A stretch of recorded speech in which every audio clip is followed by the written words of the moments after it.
Magandang oras mga kababayan, mga ka-Golden Boy. Meron tayong bigyan ng reaksyon ngayon, video courtesy sa atin ng Good News Philippines channel. Well, ito yung pagbagsak ng isang Apache helicopter ng Amerika. Bumagsak malapit sa Strait of Hormuz sa May Oman. Ito pala ay talagang sadyang tinira ng Iran kaya bumagsak. Mabuti nga lang hindi namatay yung mga piloto doon sa Apache helicopter. Kaya dito sa nangyaring ito ay kaagad-agad nagresponde kahapon ng Amerika at meron silang binomba in proportionate bombing lamang. Hindi masyadong malaking bombahan. Hindi katulad kapag bumomba ang Israel na talagang durog na durog ang Iran. Ito ay proportionate response lamang, self-defense na response ng Amerika. Kung saan galing yung missile na itinira sa Apache helicopter, yun lang din yung binomba nila.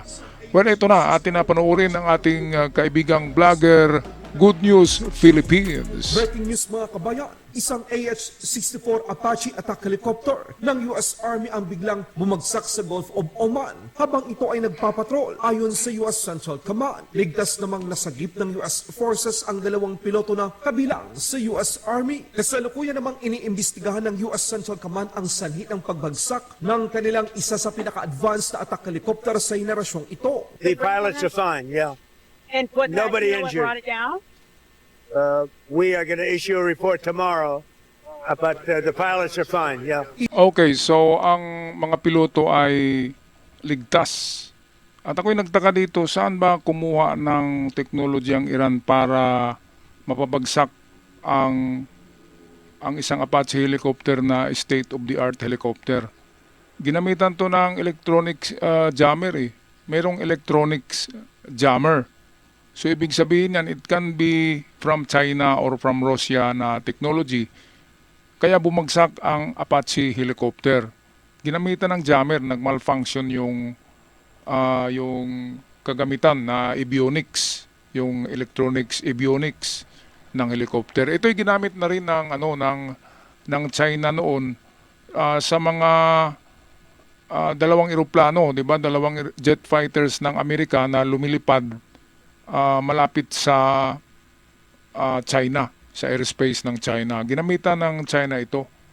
Kaya itong technology na ito ay hatid siguro ng China, bago lang. Kasi ngayon lang bumagsak ang Apache na merong ceasefire. Kaya ito na nga yung sinabi nila na habang may ceasefire ay gumagawa ng kalukuhan ng China at Iran.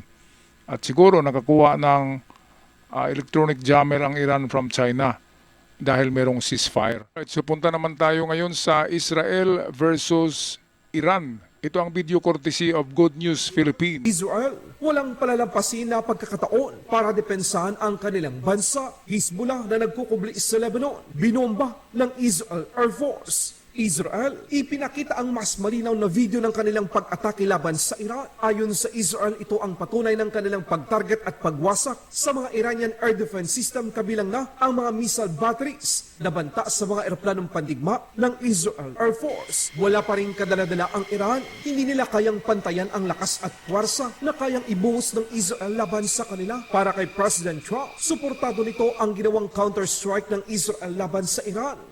Spoke to him. We had a very good conversation, and he was hit, and he hit back, and I can't blame him for that, but he was hit, he hit back, and now they've called it quits, so they're going to just leave each other alone for another week or something.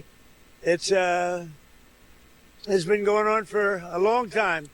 You could say about 3,000 years if you really want, but certainly it's been going on for 47 years. Okay, so 47 years, yun yung panahon na hinahawakan ni Ali Khamenei ang Iran sa kanyang kamay na bakal at teroristang dictatorship regime ni Ali Khamenei. Kaya 47 years na tinitreat, 47 years na palaging tinatakot ang Israel na tunawin sila sa balat ng lupa ng Iran. Kaya ang ginawa ng Israel ay nanigurado siya na wala nang makakalapit pa diyan sa boundary ng Gaza at Israel. Dapat mayroong buffer zone at dapat wala ng mga nagtatagong mga Hamas o Hezbollah malapit sa mga borders. Kaya yun ang ginagawa ng Israel eh. Ang ginagawa naman ng Iran ay humahanap ng paraan para talagang ubusin itong mga Israelites. Grabe naman yan, mga kababayan, no? Eh, talagang utak ng demonyo yan. Bakit mo tutunawin yung mga tao dyan, marami dyan, magkakilala lang sila dyan eh. Tapos ganun, pareho naman na gusto lang mabuhay, di ba? Lahat ng tao ay gustong mabuhay ng matagal. So, laban, peace, not war, ang dapat gawin. Okay, meron tayong video dito sa kung anong sasabihin ni Bibi Netanyahu tungkol sa kanyang pagbubomba sa Iran at sa Hezbollah sa Lebanon. Ito ang video courtesy ng Good News PH. Para naman kay Prime Minister Netanyahu, nakahanda ang Israel na muling buksan ang panibagong yugto ng digmaan laban sa Iran kung kinakailangan. Stop attacking us. If Iran makes the mistake and resumes its attacks against us, we will respond forcefully because Israel has the right to defend itself, and we will maintain this right. Sinubukan din ng Houthi na sumali sa kaguluhan. Naglunsad ang Houthi ng attack drone laban sa Israel. Pero ang banta ng kalaban ay winasak at pinabagsak lang ng Israel Air Defense System bago pa man ito makapagdulot ng anumang pinsala.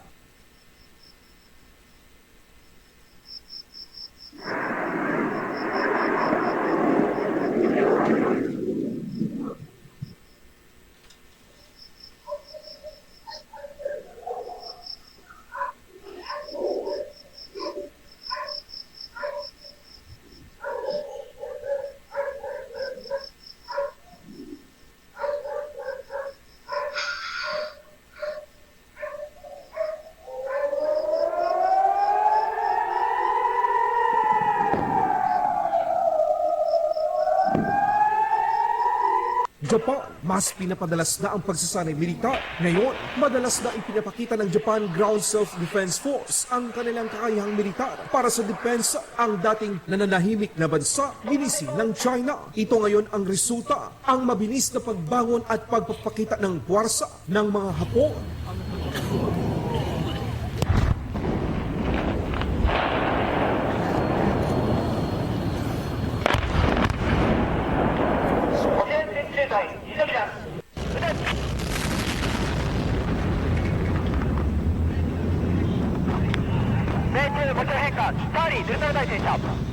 Nako, patay na ang China dito mga ka-Golden Boy, mga kababayan. Sa history ng gera, noon pa man, 18th century sa panahon ni Genghis Khan, yung Mongol na conqueror na Mongol ng Mongolia, si Genghis Khan.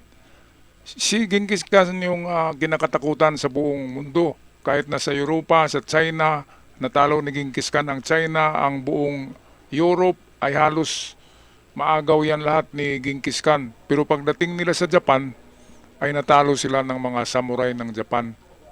Ng mga, siguro may mga ninja din na panahon na yun. Kaya natalo ang Mongols na kinakatakutan sa buong mundo. Ay lalo na ang China during World War II, ang China ay minamasakir ng Hapon. Kaya history will be repeated kung ako sa China, ay wag ko nang gambalain ng Hapon kasi history will be ma-repeat lang yun na baka mamasakir na naman sila ng Hapon. Yung Nanjing Massacre yun eh. Kahit i-type natin sa Google ngayon, Nanjing Massacre, ay makikita natin daming gumugulong na ulo ng mga inchik. Pinupugutan ng mga Hapon eh. Kaya kung ayaw ng China na makatikim muli ng grabe sa Japan, kasi ang Japan ngayon ang pinakamalaking budget sa military. Ang Japan talagang binabago nila lahat ng kanilang mga armas. Kaya nga binigay sa atin yung 6 na Abukuma class destroyers na mga barko na pandigma sa Navy. Binigay lang sa atin yun mga kababayan, kasi gumawa sila ng bago. Kahit sa aeroplano, ang gamit nila ngayon ay 5th generation fighter jets, lahat mga bago. At baka yung mga luma ay bibigay naman yan sa Pilipinas. Pero kahit luma, maganda pa rin yan sa Pilipinas. Kaya maraming salamat sa Japan. At sa China, huwag kayong mag-isip na atakihin ng Japan. Patay kayo dyan. Dahil nasa history na yan eh. na natalo kayo noong World War II, minasakir kayo ng Hapon. Kaya mauulit pa rin yan. Kaya wag na lang sana gambalain yung Japan, kasi kapag nagalit yan, grabe, mababangis na mga warriors yan. Mga samurai, mga ninja, nandyan sa Japan. Kahit nga yung empire ni Genghis Khan, natalo nila sa digmaan. Kaya maliit na bansa, maliit na isla kontra sa China, napakalaki. Pero in terms of, pag-isipan natin mga kababayan, na buong Asia kontra Japan Kung wala ang Amerika, talo lahat ng bansa sa Asia. Diba, inatake ng Japan ang lahat ng bansa sa Asia. Nakuha nila yung mga ginto, dinala sa Pilipinas, binaon, tinunaw, ginawang mga bareta, tinatawag na Emperor Treasures. At para sa treasure hunting channel, search nyo yung aking isang channel, Surigao-san, as in S-O-N, San. At meron akong mga treasure hunting episode doon tungkol dito sa mga Japanese gold bars na nakabaon sa kalupaan ng Pilipinas. Alright, so kung magpapaalam na mga kababayan, anong masasabi niyo dito sa nangyayaring pagbalik ng itong malaking digmaan ng US, Israel at Iran at China versus Japan? Paki-comment sa ating comment section. Ako magpapaalam na. Bago pa lamang nakabisita sa aking channel, maraming salamat sa pag-subscribe, malaking tulong. At sa aking avid followers, ako'y magpapasalamat ng 1,000 beses sa inyong lahat.